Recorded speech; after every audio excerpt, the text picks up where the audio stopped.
भक्ति आंदोलन, भक्ति संतों की प्रकृति एवं सार्थकता। भक्ति आंदोलन सूफीवाद से अधिक प्राचीन है। इसके दार्शनिक सिद्धांत उपनिषद और भगवद गीता से लिए गए हैं, जिनमें प्रेम को ईश्वर की प्राप्ति का मार्ग बताया गया है।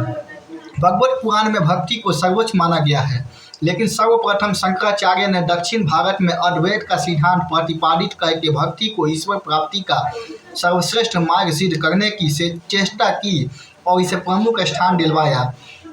शंकराचार्य के पश्चात 12 तमिल वैष्णव संतों ने भक्ति के कॉन्सेप्ट को और अधिक फैलाया। इन 12 वैष्णव संतों को संयुक्त रूप से अलवार कहा गया। अलवारों के पश्चात दक्षिण भारत में वैष्णव आचार्य हुए, जिन्होंने भक्ति को भौतिक रूप मेटाफिजिकल दिया। रामानुज के शिष्य रामानंद ने उत्तर भारत में भक्ति आंदोलन का श्री गणेश किया। सही मायनों में रामानंद दक्षिण भारत से उत्तर भारत में भक्ति आंदोलन को लाए। लक्षण: भक्ति का अर्थ है केवल एक ही ईश्वर के प्रति समर्पण की भावना। इसमें भक्त का उद्देश्य होता है कि वह ईश्वर की कृपा प्राप्त करके मुक्ति प्राप्त करे। भक्ति आंदोलन ने पूजा की विधि जैसे कर्मकांडों और यज्ञ आदि का विरोध किया है। इसके स्थान पर मन और हृदय की पवित्रता पर बल दिया गया है। मानव सेवा और समर्पण की भावना को ईश्वर प्राप्ति का प्रमुख साधन बताया है। भक्ति आंदोलन मुख्यतः एकेश्वरवादी है, चाहे वह सगुण हो या निर्गुण। सगुण ब्रह्म के उपासक वैष्णव कहलाते हैं। यह भी कृष्ण मार्गी और राम मार्गी दो शाखाओं में बंट गए। कृष्ण और राम दोनों ही विष्णु के अवतार हैं, जबकि निर्गुण ब्रह्म के उपासकों ने मूर्ति पूजा का खंडन किया है। उनका तर्क है कि ईश्वर सर्वव्यापी है और वह मनुष्य के हृदय में भी वास करता है। दार्शनिक दृष्टिकोण से सगुण और निर्गुण दोनों ही उपनिषद के दर्शन अद्वैतवादी पर विश्वास करते हैं, लेकिन अनेक वैष्णव संतों ने इनमें काफी छोटे छोटे परिवर्तन किए हैं। उत्तर और दक्षिण भारत दोनों ही संतों ने ज्ञान को भक्ति का आवश्यक अंश माना है। ज्ञान गुरु द्वारा प्राप्त किया जा सकता है। भक्ति आंदोलन में गुरु से ज्ञान प्राप्त करने पर बल दिया गया है। भक्ति आंदोलन एक एगैलिटेरियन मूवमेंट था। भक्ति आंदोलन ने जन्म एवं जाति के आधार पर होने वाले भेदभाव को अस्वीकार कर उसका विरोध किया। भक्ति आंदोलन ने संत सामाजिक एकता, हृदय की शुद्धता और अच्छे चरित्र के निर्माण के समर्थक थे। भक्ति संतों ने निम्न वर्ग के लोगों और अछूतों को भी अपनाया। अधिकांश भक्ति संत निम्न वर्ग से थे। भक्ति आंदोलन ने पुजारियों की प्रभुसत्ता और कर्मकांडों का घोर विरोध किया। भक्ति संतों का मानना था कि व्यक्ति समर्पण और अपने प्रयासों से ही ईश्वर को प्राप्त कर सकता है। इसीलिए ईश्वर प्राप्ति के लिए यज्ञों और पुरोहितों की कोई आवश्यकता नहीं थी।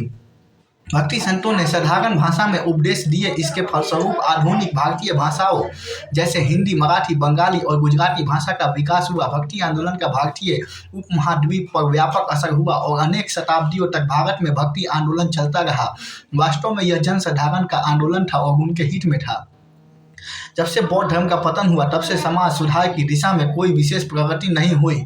इसके बाद भक्ति आंदोलन ही एक ऐसा आंदोलन था जिसने अत्यधिक ख्याति प्राप्त की। यद्यपि इसके ईश्वर के प्रति प्रेम और साधना का सिद्धांत मूल रूप से हिंदू था, लेकिन यह आंदोलन इस्लामिक प्रथाओं एवं विश्वासों से भी प्रभावित हुआ। भक्ति आंदोलनों के दो मुख्य उद्देश्य थे। पहला यह कि हिंदू धर्म में सुधार करके इस्लाम धर्म के मुकाबले इसे मजबूत बनाना, और दूसरा यह कि हिंदू और मुसलमानों के बीच एकता की भावना का विकास करना और उनके बीच मैत्रीपूर्ण संबंध स्थापित करना। इसके प्रयासों के कारण हिंदू धर्म से कर्मकांडों का प्रभाव कम हो गया और जाति संबंधी नियमों में शिथिलता आई। हिंदू धर्म में ऊंच नीच की भावना कम हुई, क्योंकि भक्ति संतों का मानना था कि भगवान की नजरों में सब एक है। महाराष्ट्र धर्म भक्ति आंदोलन का प्रभाव बंगाल, उत्तर भारत और दक्षिण भारत के अतिरिक्त महाराष्ट्र में भी पड़ा। महाराष्ट्र में जो आंदोलन हुआ, उसके फलस्वरूप महाराष्ट्र धर्म का प्रादुर्भाव हुआ। 13वीं शताब्दी में महाराष्ट्र में संत ज्ञानेश्वर ने भक्ति की भावना का प्रचार किया। उन्होंने मराठी में गीता पर टिप्पणी की। ज्ञानेश्वर के पश्चात विसावा केचर ने मूर्ति पूजा का विरोध किया। केचर के शिष्य नामदेव ने तो महाराष्ट्र धर्म को व्यापक और प्रसिद्ध बना दिया।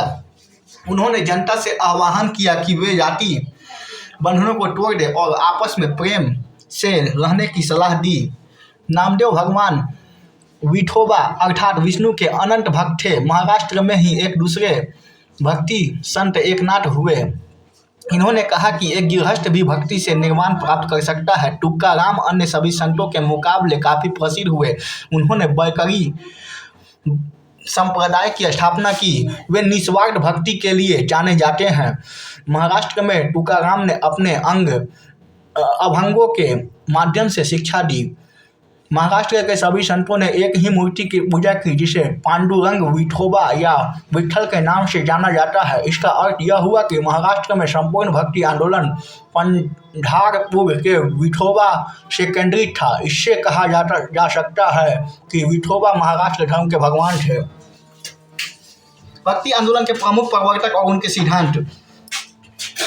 प्रवर्तक समय सिद्धांत। शंकराचार्य 9वीं शताब्दी अद्वैतवाद, रामानुज 12वीं शताब्दी विशिष्ट अद्वैतवाद, निम्बार्क 12वीं शताब्दी द्वैत अद्वैतवाद भेद अभेद, माधवाचार्य 12वीं शताब्दी द्वैतवाद, रामानंद 15वीं शताब्दी राम भक्ति, कबीर 15वीं शताब्दी निर्गुण ब्रह्म, नामदेव 15वीं शताब्दी विठोबा, वल्लभाचार्य 1479 से 1531 शुद्ध अद्वैत, सूरदास 16वीं से 17वीं सदी, कृष्ण भक्ति, दादू 1544 से 1603 दादू पंथ, तुकाराम 17वीं शताब्दी वैकरी पंथ, वेदांत संप्रदाय शंकराचार्य का अद्वैत संप्रदाय, माधवाचार्य या आनंद तीर्थ का द्वैत संप्रदाय, रामानुज का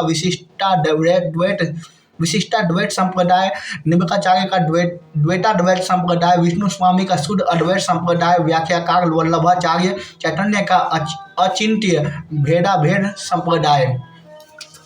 प्रमुख संप्रदाय श्री संप्रदाय, इसका संस्थापक रामानुजाचार्य को कहा जाता है। ऐसा माना जाता है कि लक्ष्मी ने उनको उपदेश दिया था जिसके आधार पर उन्होंने संप्रदाय की स्थापना की और इसका नाम श्री संप्रदाय रखा। ब्रह्म संप्रदाय, इसके संस्थापक माधवाचार्य थे जो कर्नाटक के निवासी थे। रुद्र संप्रदाय, इसके संस्थापक विष्णु स्वामी थे।